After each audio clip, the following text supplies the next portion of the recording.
آداب۔ پان لکھنؤ یا پھر اودھ کی تہذیب کا ایک اہم حصہ ہے۔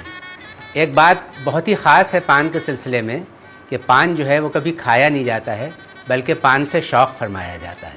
کوئی بھی مہمان آئے یا کوئی بھی محفل ہو، آپ اس کے سامنے لوازمات چن دیے، سب کچھ آپ اس کے سامنے پیش کر دی، لیکن اگر آپ نے پان اس کو جو ہے پیش نہیں کیا تو وہ بد تہذیبی میں آتا تھا۔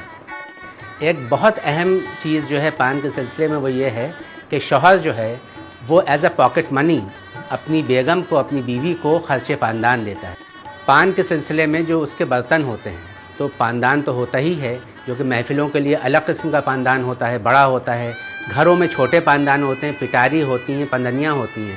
جو پیش کیے جاتے ہیں پان، اس کے لیے خاصدان ہوتے ہیں۔ پھر اگالدان ہوتا ہے۔ اگالدان جو ہے جس وقت پان نوش کرتے ہیں اور اگال آپ کو تھوکنا ہوتا ہے تو اس کے لیے بھی ایک طریقہ ہوتا ہے کہ آپ نے اگالدان کو اٹھایا اور اس طرح سے آپ اگال جو ہے وہ تھوک رہے ہیں، جس سے کہ وہ تھوکتے ہوئے وہ سامنے والے کو دکھے نہ۔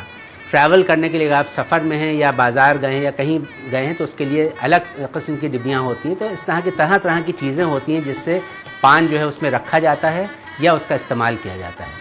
ہمارے بزرگ فرماتے تھے کہ کسی بھی خوشحال گھر میں پاندان ہونا بہت ضروری ہے، اور اگر کسی گھر میں پاندان نہیں ہے تو اس کا مطلب کہ وہ گھر جو ہے وہ خوشحال گھر نہیں ہے۔